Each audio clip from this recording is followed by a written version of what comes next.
Good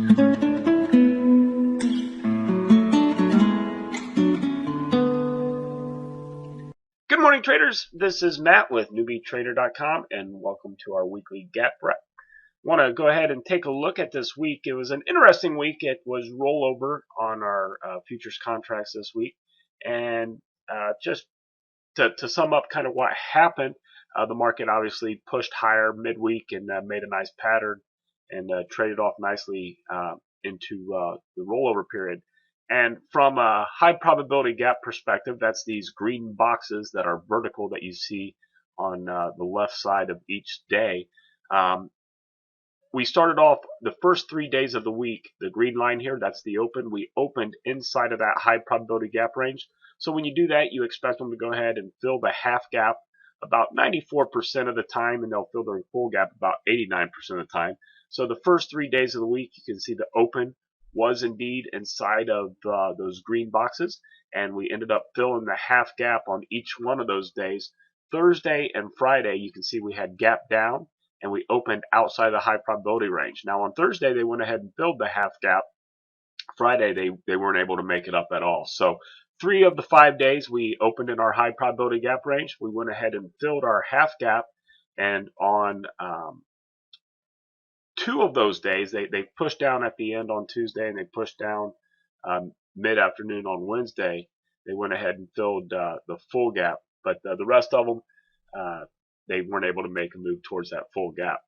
Now, also on this chart, you'll see these horizontal red and green bands as well as a beige color. Those are basically our daily support and resistance area. I call the beige area our daily pivot. That's just our key area for the day. Above it, when they move into those areas, you expect resistance. That's why they're colored red. Below it is support. Now, these areas are part of a pivot indicator package that our members have on their charts, and these levels show up every day prior to the market open. So you know where the key areas should be that the market's going to react. Now, these levels, it's an area of confluence. You know, we use several different techniques to look at it, but we use Fibonacci techniques, which I'm sure most of you are familiar with. We use some Gann analysis. We use some Elliott wave analysis, and then we also use some market profile. So we take 4 really strong trading concepts, look at symmetry, we look at where areas overlap, where we see those key areas, that's where we come up with our support and resistance on the day. But what I want to talk about is this key pattern that we saw and we took advantage of in our room, and hopefully you saw and were able to take advantage too, and that's the head and shoulder pattern. And if you go ahead and look, basically the neckline is right about here. Let me just try to draw this on here for us. If you kind of look at this horizontal box, you'll see that we have a left shoulder, what I call our double-headed monster, kind of a 2-pronged double top head, comes down and then push up, and you have the right shoulder. Now, we saw this pattern pretty early in the week, and we were taking advantage of it basically all day Thursday, looking for that bounce and then the rollover.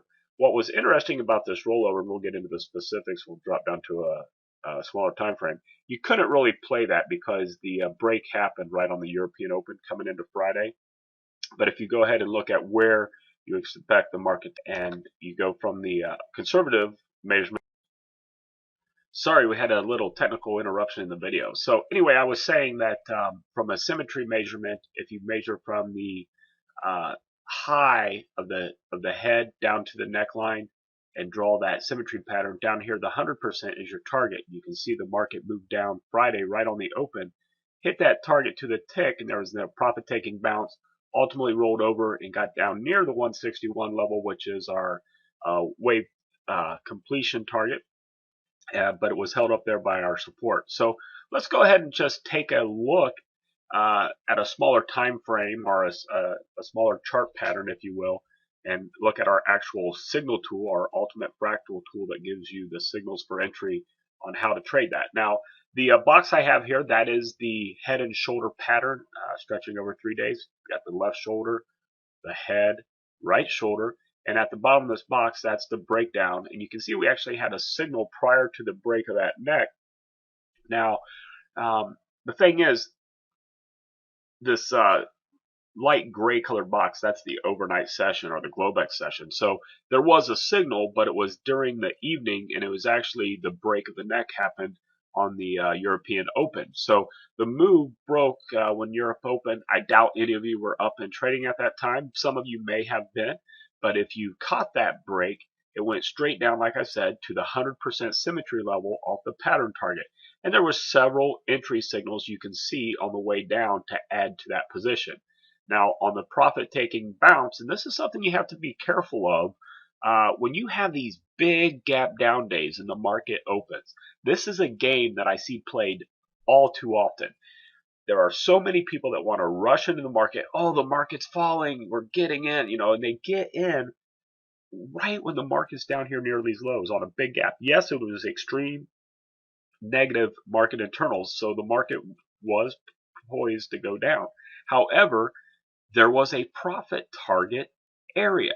And as soon as the market pushed down towards that profit target, those in the know started taking profits and you got a big bounce. And as soon as you got to this first fractal level, then you started getting stops hit. And then as they were doing a stop run, the market went all the way back up to our reversion band. And yes, there was a couple signals to go long, but we don't want to go long into such a negative downtrending market. So you ignore those. And when the market rolls back over, you get a couple signals to go short. And really the trade of the day was a signal right here as it was breaking through the 100% level. You take that short and you went down to the end of the day, got near that 161 area where we had our support band. And that's where you'd lock it in. In that situation, that was about a 6-point trade. And it was very technical in nature, and it was on the side of the market internals.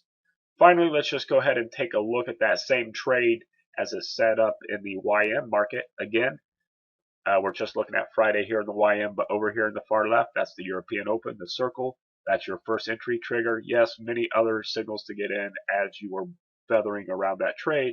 On the profit-taking bounce, the stops run. On the YM, a little faster moving market, was able to get above its buy line and above its reversion band. Actually gave you a buy signal, and you were able to play that up into our pivot zone.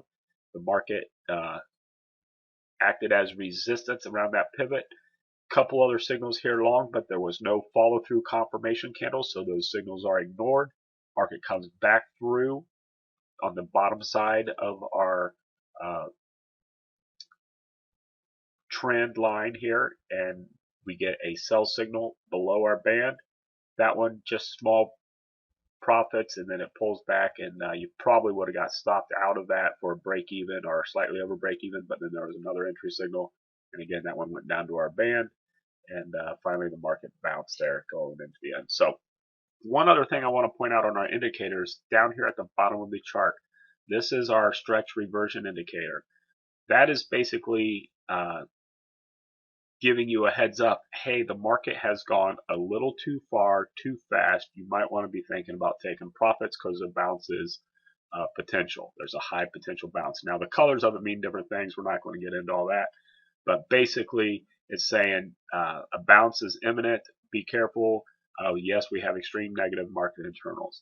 And then you can see as it made this push down after this second signal to the downside, if you look right down here around 12:35, you see that little yellow? That lines up perfectly with that bottom that says, hey, a little too far too fast, might get a bounce, and sure enough, you got a bounce. Another signal short, and then down here, again, a little too far too fast, and you're getting in towards the end of the day. That's when you lock it in. So anyway, we got a lot of great tools. They're auto signal tools. They print on your chart automatically. They help you be consistent and disciplined as a trader. So if you need help in those areas and you need a trigger to get into the market in a systematic way to manage your trades, come on over and check us out at Newbie-Trader.com, and we'll be glad to get you a trial and let you see what we're doing. Thanks. Have a great weekend, and we'll see you next week.